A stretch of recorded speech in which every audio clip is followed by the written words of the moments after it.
الرحمن الرحیم۔ مسئلہ یہ ہے کسی بندے نے پھل بیچا، ایسا پھل لم یبدو صلاحھا، جس نے کوئی پھل بیچا جس کا صلاح ظاہر نہیں ہوا تھا یا صلاح ظاہر ہو چکا تھا، اس پھل کی بیع کرنا جائز ہے۔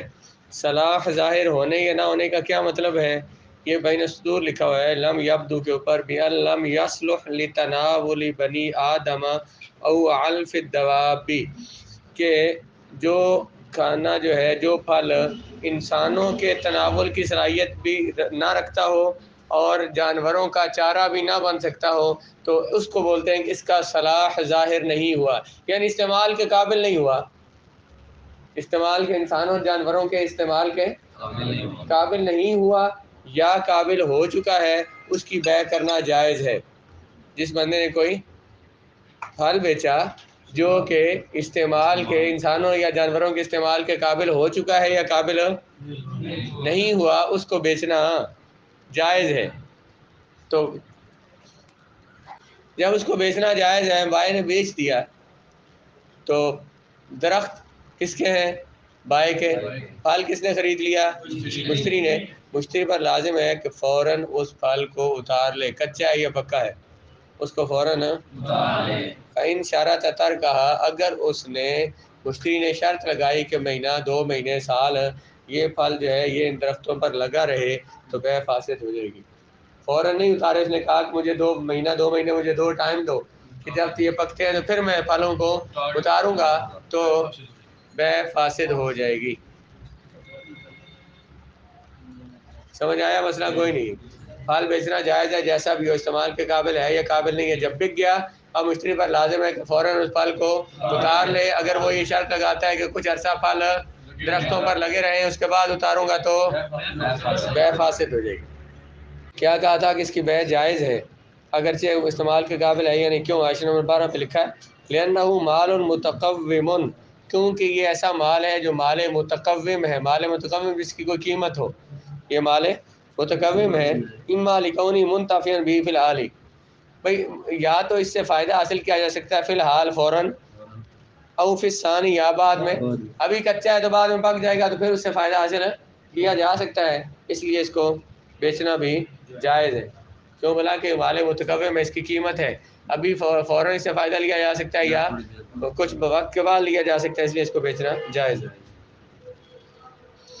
اگر اس نے شرط لگائی کہ کچھ عرصہ پھل درختوں پر لگے رہیں گے، یہ بیع فاسد ہے۔ اس پر دلیل کیوں فاسد ہے؟ حاشیہ نمبر 14 پر لنہی النبی صلی اللہ علیہ وسلم عن بیع و شرط، کیونکہ رسول اللہ علیہ السلام نے منع کیا ہے بیع سے اور شرط سے، یعنی بیع کے ساتھ شرط لگانے سے حضور نے منع کیا ہے۔ لأنہ، یہاں تو یہ حدیث سے دلیل ہو گئی، کیوں بیع فاسد ہو جائے؟ کیونکہ حضور نے اس سے منع کیا ہے شرط لگانے سے۔ اور دوسری عقلی دلیل جو اجتہادی دلیل، وہ دیتے ہیں لأنہ شرط لا یقتضی العقد وهو الانتفاع بملک البائع فیفسد، کیونکہ یہ اس نے شرط لگائی ہے، ایسی شرط کہ عقد جس کا تقاضا نہیں کرتا۔ بھائی سودا ہو گیا، بس سودا ہو گیا، چیز پیسے دے کے چیز لے لی، تو اب یہ جو شرط لگائی ہے تو یہ عقد کے لیے، عقد اس کا تقاضا نہیں کرتا، مطلب عقد میں، سودے میں اس شرط کا ہونا کوئی ضروری نہیں ہے، کیونکہ وہو الانتفاع بملک البائع، یہ شرط اس نے کون سی لگائی ہے؟ بائع کی ملک سے فائدہ لینے کی۔ مہینہ اگر پھل لگے رہیں گے تو درخت جو تھے وہ بائع کی ملک تھے، تو بائع کی ملک سے یہ مہینہ فائدہ لے گا نا، تو بائع کی ملک سے فائدہ لینے کی اس نے کیا لگائی ہے؟ مشتری نے شرط لگائی ہے، تو یہ شرط فاسد ہے، یہ شرط جائز نہیں ہے، تو بیع بھی فاسد ہوگی۔ اسی میں اگر یہ شرط ختم کر دے اور فوراً وہ پھل اتار لے، تو یہی بیع فاسد جو ہے یہ صحیح ہو جائے گی۔ کل بتایا تھا کہ بیع اب ہمارے عرف میں اس طرح سے چل رہا ہے کہ پھل خریدتے ہیں اور پھر 2-3 مہینے جب تک وہ پھل اتار نہیں لیا جاتا تو وہ مشتری کے پاس وہ درخت بھی رہتے ہیں، زمین بھی اس کو دے دیتے ہیں، تو یہ بائع اپنی مرضی پہ راضی ہے اور عرف میں اس کا رواج بھی ہو چکا ہے، تو اس لیے جائز ہوگا۔ اور اگر آج کے زمانے میں اگر کچا پھل بندہ لے لے اور اتار لے تو وہ یقیناً نہیں بکے گا، کسی کام کا ہی نہیں ہوگا، اس بندے کا نقصان ہوگا۔ بائع کا تو فائدہ ہو گیا، اس نے تو پیسے لے لیے، لیکن مشتری کا نقصان ہوگا۔ اس سے نقصان سے بچانے کے لیے اس کو جائز کہا جائے گا، اور عرف میں یہ رائج بھی ہے اس لیے۔ ترجمہ دیکھیں، وہ بندہ جس نے بیچا کوئی پھل، ایسا پھل کہ ظاہر نہ ہوا ہو، جس کا صلاح جو استعمال کے قابل نہ ہوا ہو، یا ظاہر ہو چکا ہو، یا اس کا صلاح ظاہر ہو چکا ہو، تو جائز ہو جائے گی بے، اور واجب ہے مشتری پر اس درخت کو، اس پھل کو کاٹ لینا فوراً، اگر اس نے شرط لگائی، کس نے؟ پھل کو چھوڑنے کی، پھل کے باقی رہنے کی، درخت پر، نخل کھجور کے درخت کو کہتے ہیں، تو بے فاسد ہو جائے گی بے۔ بس اب اس میں ایک اور تفصیل بھی ذہن میں ابھی آئی کہ کچھ پھل وہ ہیں کہ جنہیں کچا اتار لیا جائے تو اس کے بعد انہیں پکایا جا سکتا ہے، مثلا کھجوریں جو ہیں کچی اتار لی جائیں تو بعد میں ان کو پکایا جاتا ہے، تو کیلا ہے، آم ہے، ان کو پکایا جا سکتا ہے۔ کچھ چیزیں جو ہیں وہ دوبارہ پکائی نہیں جا سکتی، مثلا اگر امرود ہے، مثلا اس کو اگر تو یہ بڑے ہو گئے ہوں، تھوڑا ٹائم ان کو رہتا ہو، تو پھر تو ان کو پکایا جا سکتا ہے اتار کے۔ اگر وہ بالکل سخت ہوں، جس طرح بالکل سبز ہوتے ہیں وہ، تو وہ اتار بھی لیے جائیں تو انہیں پکایا نہیں جا سکتا، اس میں نقصان ہو جائے گا۔ تو ایسا جب عرف میں رائج ہو جائے جن فصلوں کے بارے میں یا جن پھلوں کے بارے میں، ان میں مہلت دی جائے گی جس میں اگلے بندے کا نقصان نہ ہوتا ہو۔ آگے، یہ جائز نہیں ہے کہ بندہ کوئی پھل بیچے اور اس میں سے مخصوص رتل پیمانہ ہے، مخصوص وزن جو ہے اس کا استثناء کر لے۔ بندہ کو پھل بیچے اور اس میں سے کسی مخصوص وزن کا استثناء کر لے، یہ جائز نہیں ہے۔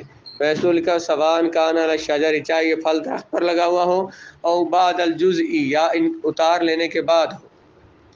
کسی بندے نے کہا اس 2 درختوں پر جو پھل لگا ہوا ہے یہ سارا تجھے بیچتا ہوں الا 10 کلو کے، اس میں سے 10 کلو کھجوریں میری ہیں جو لگی ہیں اس پر، باقی دونوں درختوں کا تجھے بیچ دیتا ہوں۔ تو اس طرح سے بیع کرنا جائز نہیں، اس میں نقصان ہو سکتا ہے نا، درخت پر جو لگی ہوئی ہیں کیا پتہ وہ ہوں ہی 2 کلو، ہوں ہی 10 کلو، تو جو 10 کلو تو نہیں بیچتا، باقی جو بیچتا ہوں تو وہ پیسے غریب نے کس چیز کے دیے، اسے دھوکہ ہو سکتا ہے۔ اس میں کیا کہا کہ اس درخت پر جتنا پھل لگا ہوا ہے وہ تجھے بیچتا ہوں سوائے 10 کلو کے، سوائے 1 من کے، 1 من میرا ہوگا، باقی ساری میں نے تجھے بیچ دی کھجوریں۔ تو اس طرح سے بیع کرنا جائز نہیں ہے۔ اس کی واضح دلیل یہ ہے کہ وہ دیکھیں آیت نمبر 5 میں لکھا لِأَنَّ الْبَاقِيَ بَعْدَ الْإِسْتِثْنَاءِ الْمَعْلُومِ مَجْهُولٌ، کیونکہ جب متعین معلوم چیز کا استثناء کر لیا، 10 کلو کا استثناء کر لیا کہ یہ نہیں بیچوں گا، تو اس کو استثناء کر کے جو باقی بچتا ہے وہ کیا ہے؟ مجہول ہے، اور مجہول کی بیع جائز نہیں ہوتی۔ جو اس نے استثناء جس کا کیا وہ تو متعین ہے نا، کہ 1 من نہیں بیچتا، 10 کلو نہیں بیچتا، وہ تو متعین ہے۔ جو باقی ہے، جو بیچنا ہے، وہ کیا ہے؟ اس کی مقدار متعین نہیں ہے، وہ مجہول ہے۔ مجہول کی بیع کرنا جائز کیوں نہیں جائز؟ اگر مجہول کی بیع کریں جھگڑا ہو سکتا ہے۔ جب مثلا بندے نے پھل اتارے، اس کا خیال یہ تھا، خریدنے والے کا خیال یہ تھا کہ یہ جناب 10 من نکل آئیں گی کھجوریں، وہ نکلی 2 من، وہ کہے گا میں نے تو اتنی سمجھی، اس آ گیا میں نے تجھے دے دی تھی بھائی، تو میں نے اس میں سے جو میں نے جو لی ہیں وہ میں نے متعین کی تھی، باقی جو ہے وہ متعین نہیں کی تھی، وہ تیری تھی، تو وہ اس سے کم نکلی ہیں جتنی وہ لینا چاہتا تھا، اور اس میں اس کا نقصان ہو سکتا ہے، اس لیے مجہول کی بیع کرنا جائز نہیں ہے۔ جائز نہیں ہے بیچنا پھل کو اور استثناء کرنا اس میں سے معین رتل کا۔ رتل کیا ہے؟ پیمانہ کتنے کا ہے؟ کتنے کلو کا ہے یہ؟ 34 تولے 1.5 ماشے، تقریباً 1.5 پاؤ کا ہوتا ہے، 1.5 پا۔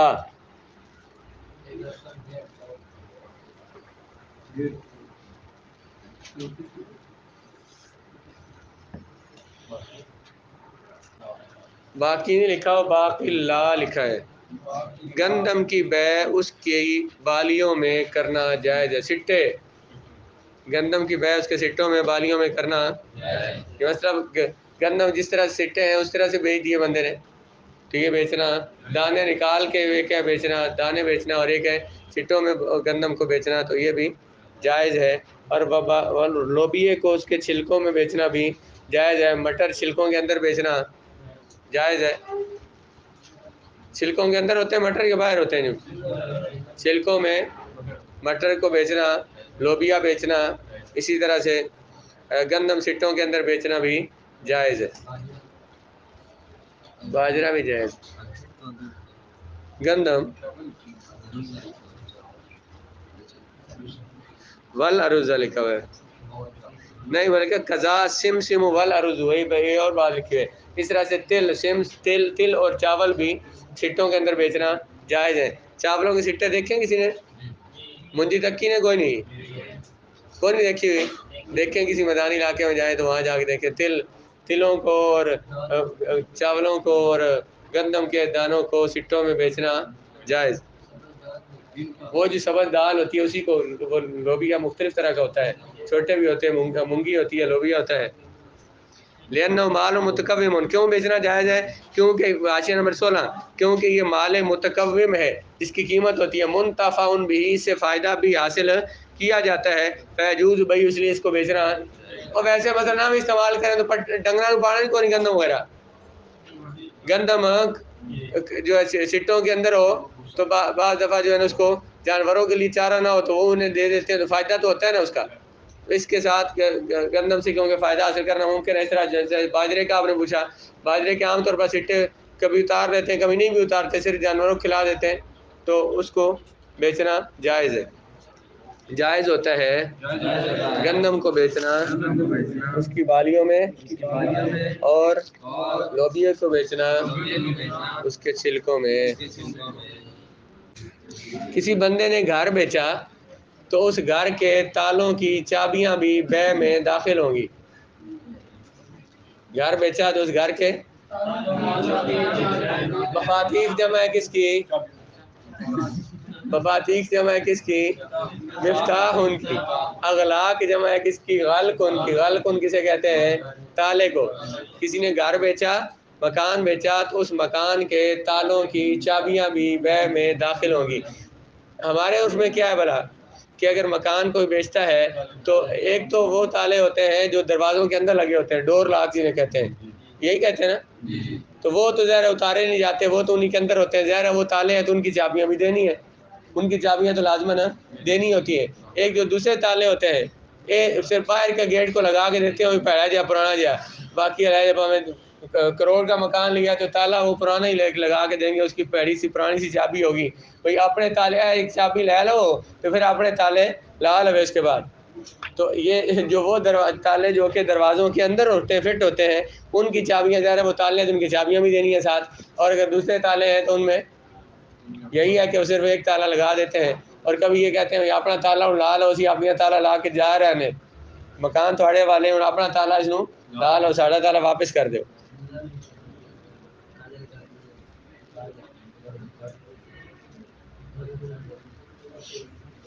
جس بندے نے بیچا کوئی گھر داخل ہوں گی بے میں اس کے تالوں کی چابیاں.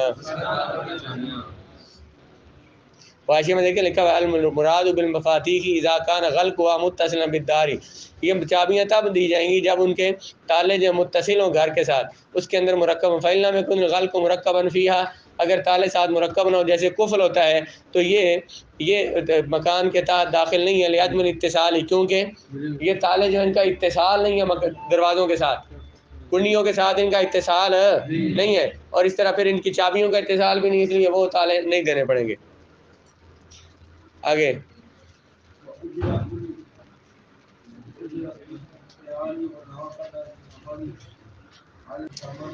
اجرت الکیال، جو ہے نا پیسے جو ہم دیتے ہیں کوئی چیز خریدنے جاتے ہیں تو جو پہلے سکے جو ہوتے تھے، سکے چیک کرتے ہوتے تھے بھائی، جو چاندی یا سونے کے جو درہم اور دینار ہوتے تھے تو ان کو زنگ لگ جاتا ہے، کھوٹے ہو جاتے ہیں، تو کسی کو پیسے دیں تو وہ چیک کرتے ہیں. اب بھی آپ بڑا نوٹ دیں دکاندار ایسے چیک کرتا ہے کوئی نہیں، اور بابے کا کوٹ اور اس طرح کر کے دیکھتا ہے تصویر اور سائڈہ میں کھرد رہا ہے کہ نہیں، اور بابے کا کوٹ کھد رہا ہے کہ نہیں ہے، چیک کرتا ہے اس کو.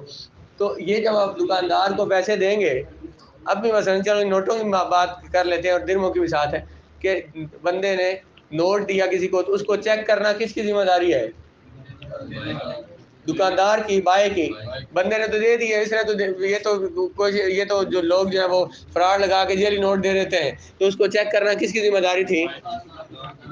دکاندار کی، بائے کی. اور اسی طرح سے اگر مثلا سکے دیتے ہیں، ہم سکے دیتے ہیں تو ان میں مثال کے طور پر آپ نے پاکستانی سکے دیے، 5 روپے کے سکے دیتے ہیں یا درہم اور دینار دیتے ہیں، تو ان کو چیک کرنا کہ اصلی سکے ہیں اور پاکستانی ہیں اسی کرنسی کے جو ہمیں طے ہوئی ہے، یہ چیک کرنا کس کا کام ہے؟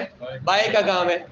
جب پہلے زمانوں میں جب درہم اور دینار کے ساتھ جب بیچتے تھے تو وہ زیادہ پیسے اور زیادہ بہت سارے سکے ہوتے تھے. اب دکانداروں نے بندے رکھے ہوتے تھے جو کہ ان کو چیک کرتے تھے، یا اس کا وزن کرنا. اگر مثلا ان کا چاندی کا جو درہم ہوگا، درہم 7 مسکال کا ہوتا تھا، اس کو چیک کرنا ہوتا تو وہ کس کا کام تھا؟ بائے کا. اسی طرح جو کچھ چیزیں جو بائے نے بیچنی ہے ان کو ظاہر پیسے لے کر اسے کیل کرنا ہے، تولنا ہے. اس کو کیل کرنا اور تولنا بھی کس کے ذمہ ہوتا ہے؟ بائے کے ذمہ ہوتا ہے. تو جو بندہ تولے گا اس کو اجرت کون دے گا؟ اس کو تنخواہ کون دے گا؟ بائے. پیسے چیک کرنے بھی اسی کا کام ہے. پیسے چیک کرنا کس کا کام ہے؟ بائے کا. تو جو بندے وہ رکھے گا تو ان کو اجرت بھی، مزدوری بھی کون دے گا؟ بائے دے گا.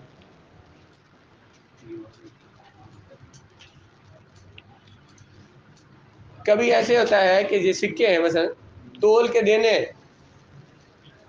چیک کرنا بائے کی ذمہ داری ہے، لیکن گن کے دینا کہ کتنے پیسے دینے یہ کون گن کے دیتا ہے؟ مشتری. تو ان کا وزن کرنا، اگر وزن کرنا پڑے سکوں کا یا ان کو گننا، یہ کس کے ذمہ ہے؟ مشتری کے ذمہ. اور انیہ واجب جیب کرسی سارے دے دے گا اسے، گن کے دے گا نا. یہ گننا اور ان کا وزن کرنا کس کا کام ہے؟ مشتری کا کام ہے. آگے ان کو چیک کرنا کس کا کام ہے؟ بائے کا کام ہے. جو مبی ہے اس کو تولنا، اس کا کیل وزن کرنا ہے کس کا کام ہے؟ تو جو بندے تولنے والے ہیں، جو پیسے چیک کرنے والے ہیں، ان کی اجرت بھی کس نے دینی ہے؟ بائے نے دینی ہے. آج کل ویسے ایک اور ڈرامہ چل رہا ہے ہمارے ہاں. یہ جو بڑے ہوٹل ہیں یہاں پہ کھانا کھانے آپ جائیں نا تو وہ کہتے ہیں جناب کے جو اتنے پیسے آپ کے کھانے کے، اتنے پیسے پانی کے، اور اتنے جناب وہ جو ہمارے ویٹر ہیں ان کے. بھائی کھانا انہوں نے دیا نا، ہم نے کھانا خریدا ہے ان سے. کھانا انہوں نے دیا ہے تو ہم نے کھانا خریدا ہے. اس کھانے کو چیک کرنا یا کھانا بندے کو تول کر دینا، بنا کے دینا، کس کی ڈیوٹی ہے؟ بائے کی ڈیوٹی ہے. تو وہ پیسے اسے دینے چاہیے، نہ کہ وہ گاہکوں سے کاٹنے چاہیے کہ ہم ان کے پیسے بھی آپ سے کاٹتے ہیں. اس طرح مثلا بڑی فیکٹریوں میں آپ جاتے ہیں، زیادہ سامان لینے کے لیے جاتے ہیں، وہاں پہ بوریاں اٹھا کے دیتے ہیں، تو اس کی ان کو تنخواہ اس نے دکاندار نے دینی ہے، بائے نے، مشتری نے نہیں دینی اسے. مسئلہ سمجھ آیا کوئی نہیں؟ کیل کرنے والے کی اجرت، کیل کرنے والے اور وزن کرنے والے کی اجرت، اور سمن کو نقد کرنا، چیک کرنے کی اجرت کس پر لازم ہے؟ بائے پر. اور مشتری کا اور سمن کا وزن کرنے والے کو اجرت دینا کس پر لازم ہے؟ مشتری پر. سمن کا وزن کرنا، گن کے دینا، چیک کر کے تول کے دینا، یہ کس پہ لازم ہے؟ مسئلہ سمجھ آیا کوئی نہیں؟ سمن کو وزن کر کے دینے کی ذمہ داری کس پر ہے؟ اور کیل کی اجرت، اور کیل کرنے والے کو اجرت دینا اور سمن کو چیک کرنے والے کی اجرت کس پر لازم ہے؟ بائے پر لازم ہے. یہ بے نہیں ہے، بیعن اور ہے، اور بائعن اور ہے، بائع پر لازم ہے. کیل کرنے والے کی اجرت اور سمن کو نقد کرنے والے کی اجرت بائے پر ہے، اور سمن کو وزن کرنے والے کی اجرت مشتری پر ہے. من با صلاۃ بسمن قیل المشتری فیسمن اولا فاذا دفع قیل البائع سلم المبیع. جب کسی بندے نے سامان خریدا، کوئی مال خریدا سمن کے بدلے میں، مشتری کو کہا جائے گا کہ پہلے وہ سمن دے. جب وہ سمن دے دے گا تو بائع کو کہا جائے گا کہ اب وہ مبیع اس کے سپرد کرے. بندے نے کوئی چیز پیسوں کے ذریعے خریدی ہے تو پہلے کیا کرے گا مشتری؟ انس جاگ رہے ہو؟ پہلے مشتری کیا دے گا؟ سمن دے گا، پیسے دے گا، اور بعد میں بائع جو ہے وہ بائع سے مبیع وصول کرے گا. اس کی وجہ میں نے بیان کی تھی. جب بائع نے سودا کیا بھئی یہ گندم جو ہے نا، یہ 1 کلو میں نے تو اسے خریدی، اس نے کہا میں نے دے دی، 1 کلو کا سودا ہو گیا. 1 کلو کا سودا ہو گیا، ایجاب قبول ہو گیا، تو بے پکی ہو گئی. وہ چیز اب کس کی ہو گئی؟ مشتری کی ہوگی. بائع نے کہہ دیا نا، مسلمان نے کہہ دیا تو اس کی ہو گئی. اب اس کی ہو گئی تو وہ جو 1 کلو گندم ہے وہ کس کی ہو گئی؟ مشتری کی. پیسے بھی کس کے پاس ہیں؟ مشتری کے پاس. بائع کے پاس کیا ہے؟ کچھ بھی نہیں ہے. اگرچہ وہ بظاہر تو گندم بھائی کے پاس پڑی ہے لیکن ہو تو کس کی گئی ہے؟ شریعت نے کہا کہ بھائی کی مشتری کی ہوگی تو بھائی خالی رہا. ان کو برابری کرنے کے لیے کہ بھائی کے ہاتھ میں بھی کچھ ہو تو پہلے اسے پیسے دیے جائیں، جب اسے پیسے دیے جائیں پھر اسے مبیعہ وصول کیا جائے. اس نے تول کے رکھ دیا آپ کے لیے تو چیز نہ اٹھائیں جب تک اسے پیسے نہ دے لیں. صلاۃ سامان، جس بندے نے بیچا سامان سمن کے بدلے میں، کہا جائے گا مشتری کو تو ادا کر سمن پہلے. جب اس نے ادا کر دیا سمن، کہا جائے گا بھائی سے کہ تو سپرد کر دے مبیعہ. کیوں یہ کہا اس طرح کیا جائے گا؟ تاکہ دونوں میں برابری ہو جائے. دونوں یہ نہ ہو کہ دونوں چیزیں مبیعہ بھی مشتری کا اور سمن بھی مشتری کے پاس، تو بائع جو ہے وہ تو محروم رہ جائے گا. من با صلاۃ بصلاۃ سامان بسامان قیل له ما سلم مان. اگر کسی بندے نے سامان کے بدلے میں سامان بیچا یا سمن کے بدلے میں سمن بیچا تو انہیں کہا جائے گا کہ دونوں ایک وقت میں سپرد کریں. سمن کے بدلے میں سمن اصل میں سونا اور چاندی ہے. کسی نے کسی کو سونا دیا بدلے میں سونا لیا، یا چاندی دی بدلے میں چاندی لی، یا چاندی دے کر بدلے میں سونا لیا، تو انہیں کہا جائے گا کہ اس میں ادھار نہیں کریں گے. ایک ہاتھ سے دو، دوسرے ہاتھ سے لو. سامان دے کر سامان خریدا، یہ گائے لے لو اور فلاں جو ہے نا وہ چیز مجھے اس کے بدلے میں گندم دے دو، مثلا کچھ بھی دے دو. سامان کے بدلے میں سامان لیا ہے تو یہ نقد دینا ضروری ہے. جس ایک ہاتھ سے لیں دوسرے ہاتھ سے دیں. جس بندے نے بیچا سامان کے بدلے میں یا سمن کے بدلے میں، میں نے جو لکھا ہوا ہے جیسے سونا اور چاندی، تو کہا جائے گا ان دونوں کو کہ تم سپرد کرو دونوں اکٹھے ایک وقت میں.